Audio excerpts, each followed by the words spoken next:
Walaupun saya tahu kehadiran debt collector ke rumah bukanlah satu hal yang diinginkan. Justru teman-teman semuanya tidak pengen debt collector datang. Kalau misalnya debt collector sudah datang, Anda sudah bertanya dengan hal itu, terkadang kan kita malas nih debt collector bolak-balik dan segala macam. Atau misalnya debt collector kita malas aja nih berkomunikasi dengan debt collectornya langsung.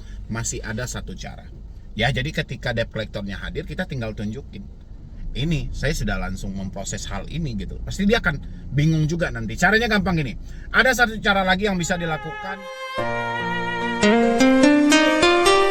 Halo, assalamualaikum warahmatullahi wabarakatuh. Selamat siang buat teman-teman semuanya, khususnya yang selalu menantikan video-video terbaru atau updatean terbaru dari channel Solusi Hutang MB. Ya, terima kasih banyak buat teman-teman semuanya yang selalu menyempatkan waktunya tanpa ada rasa bosan, selalu mengikuti perkembangan dari channel ini. Saya ucapkan ribuan terima kasih. Mudah-mudahan semuanya teman-teman yang ngikutin saya ataupun teman-teman yang sudah mampir ke channel ini dimudahkan dalam segala urusan dan dilancarkan selalu rezekinya. Amin ya rabbal alamin. Oke, jadi kali ini yang mau kita bahas, mungkin teman-teman sudah melihat ya di thumbnail ataupun di judul, yaitu cuman dengan satu kertas ya, sebuah kertas surat, cuman satu lembaran kertas saja, itu kita bisa menyuruh pulang si debt collector, atau bahkan si debt collector tidak akan datang lagi ke rumah. Ya, ini versi dari lembaga bantuan hukum yang ada di Indonesia. Ini versi mereka tentang menghadapi pinjaman online. Begitu maksud mereka gitu loh. Jadi cukup bikinkan satu surat, dan suratnya itu nggak sulit kok. Saya akan berikan juga contohnya nanti. Yang penting teman-teman simain ini sampai habis. Hal-hal apa aja yang perlu kita persiapkan dan hal apa saja yang perlu kita lakukan untuk menghadapi pinjaman online, terutama pinjol legal yang selalu menghadirkan debt collectornya ke rumah. Kan teman-teman bingung tuh ya, bagaimana nih bang membatasi mereka supaya tidak datang lagi? Bagaimana membatasi mereka supaya tidak hadir lagi ke rumah? Dan kali ini tepat banget, terutama bagi Anda yang tidak pengen lagi berkomunikasi dengan debt collector, tapi tetap beretikat baik untuk mencarikan jalan yang terbaik antara permasalahan Anda dengan pinjaman online. Kalau tidak ada jalan terbaik, masih ada jalan berikutnya. Tapi sebelumnya, boleh buat teman-teman semuanya yang belum mensupport, boleh disupport dulu, boleh didukung dulu. Satu supportan dari Anda itu sangat berharga bagi saya untuk perkembangan channel ini. Silahkan.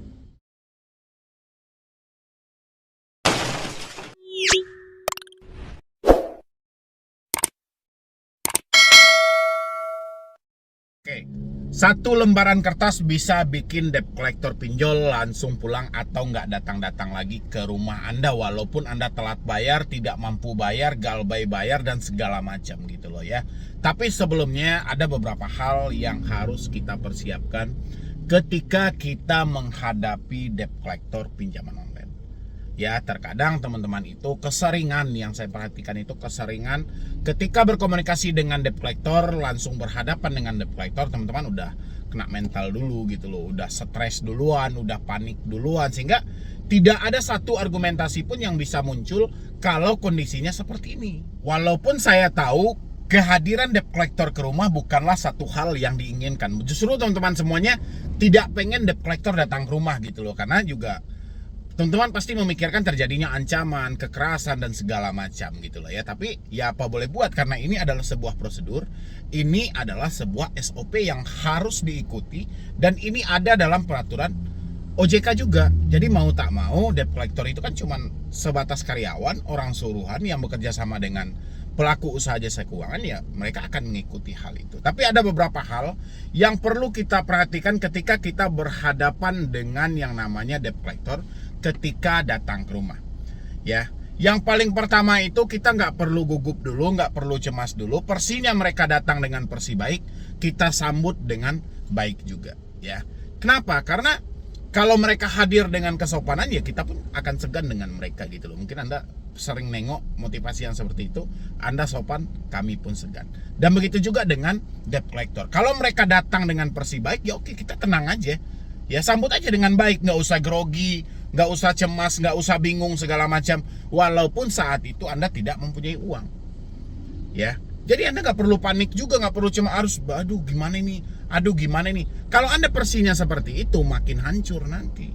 Ya, justru debt collector akan melihat satu celah yang akhirnya niat mereka hadir dengan porsi baik malah jadi nggak baik, malah unsurnya melakukan penekanan. Ya begitu ya buat teman-teman semuanya. Jadi ketika dia datang dengan porsi baik, ya sudah kita terima dengan baik, nggak perlu menghindar, nggak perlu pergi dari rumah, nggak perlu segala macam. Ya sudah, mereka ada etikat baik dan kita juga ada etikat baik dan kita sambut. Oke, silahkan hadir ya berbicara, tapi memang ada beberapa hal sebelum pembicaraan yang kita mulai harus dilengkapi ya. Syarat apa aja bang yang dilengkapi? Ini untuk poin nomor 2. Jadi memang ada beberapa hal yang harus dilengkapi oleh debt collector setelah kita menyambut mereka dengan baik, datang ke rumah supaya tidak terjadi hal-hal yang buruk, ataupun kita tidak perlu menghindar dan segala macam, kita terima aja dengan senang hati.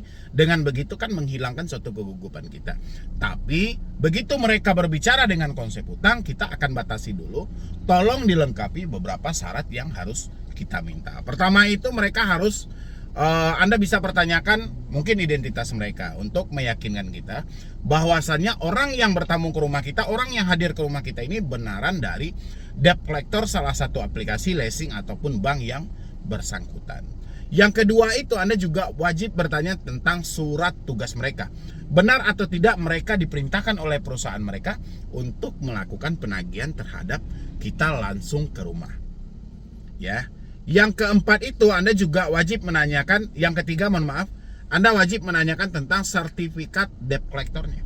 Ya, biasanya sertifikat penagihan profesi debt collector ini dikeluarkan oleh lembaga-lembaga resmi yang ditunjuk langsung oleh otoritas jasa keuangan.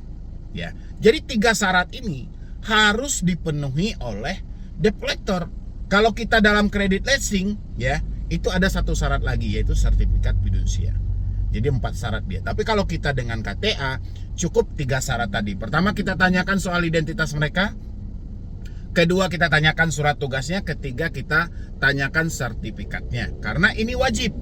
Ya, dan sertifikat itu resmi dikeluarkan oleh perusahaan dan juga ada sertifikat yang resmi dikeluarkan oleh lembaga resmi dari pemerintah yang telah dilegalkan oleh OJK. Ya, itu untuk poin nomor ya buat teman-teman semuanya. Untuk poin nomor 2-nya, kalau mereka misalnya tidak mau menunjukkan bang, ya sudah, kalau mereka tidak mau menunjukkan berarti Anda usir aja mereka dari rumah atau abaikan saja, karena kita tidak berhak berbicara dengan mereka, aturannya sudah jelas. Ya, makanya poin 1 tadi, sambut mereka dengan baik, dengan ketenangan hati. Ketika kita posisinya sudah tenang, kita mampu berargumentasi. Ya, di poin nomor 2 tanyakan kelengkapan identitas mereka. Kalau mereka tidak mampu menunjukkan hal itu, abaikan mereka atau suruh mereka pulang. Tapi tetap di poin 1 kita harus tenang dulu, harus tenang hati, sambut dengan baik. Ya, nggak usah panik-panikan dulu. Yang ketiga, kalau mereka sudah melengkapi semua identitas di atas, kita yang perlu kita lakukan adalah menjelaskan dengan baik apa-apa saja kendala yang terjadi dengan diri kita. Ya, mungkin saya sering itu menyampaikan di video, tenang aja, jelaskan aja faktanya, saya bilang gitu kan. Setelah dokumen-dokumennya lengkap tadi seperti yang saya sampaikan, kita jelaskan aja fakta yang terjadi.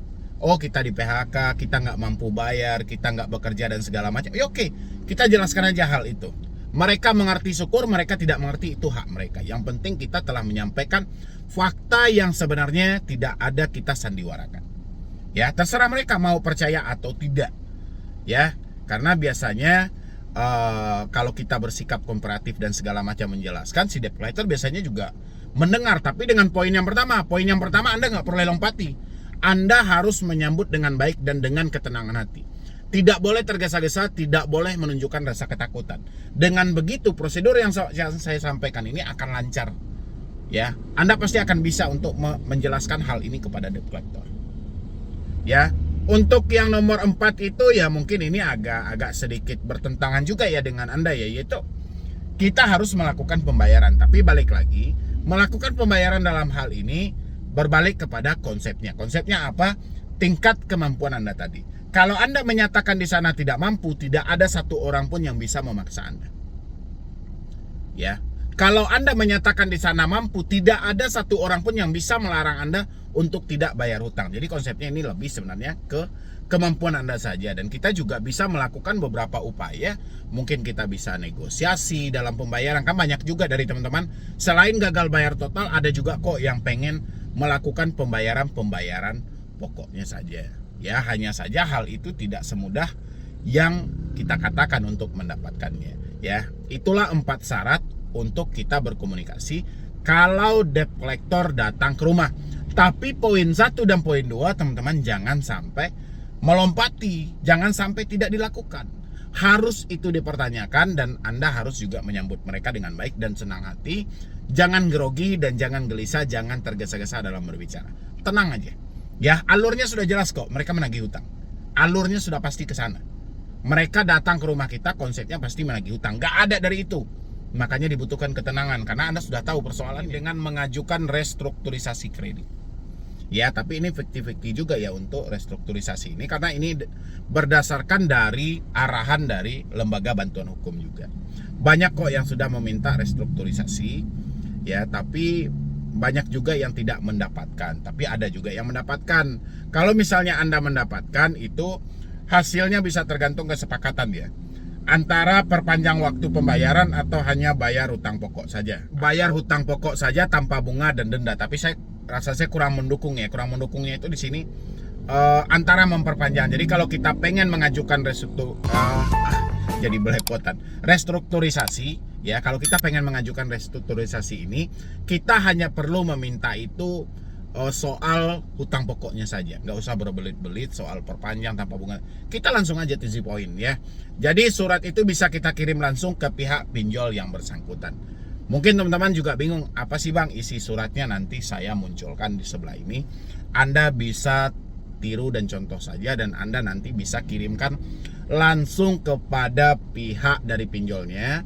Bikin juga tembusannya langsung ke LBH. Ya, langsung juga tembusannya ke OJK. Jadi ada 3 tembusan yang Anda bikin. Ya, dengan begitu kalau Anda sudah bikin suratnya yang seperti di sebelah saya, ya, nanti kalau debt collectornya masih hadir ke rumah, Anda sambut dengan baik. Setelah Anda sambut dengan baik, pertanyakan dulu tadi soal identitas, surat tugas dan segala macam, ya. Baru setelah itu Anda tunjukkan surat yang telah Anda tembuskan kepada pihak pinjol kalau Anda meminta restrukturisasi. Ya, dengan begitu pinjol yang bekerja di perusahaan itu akan langsung mundur. Biasanya mereka akan mengalah dengan hal itu dan ada juga yang tidak langsung hadir karena kita sudah langsung berurusan dengan pihak pinjolnya, kita tidak berurusan dengan debt collectornya. Ya, ini informasi resmi dari LBH. Jadi dia memang prakteknya sih nggak akan sama ya, pasti akan berbeda-beda konsepnya.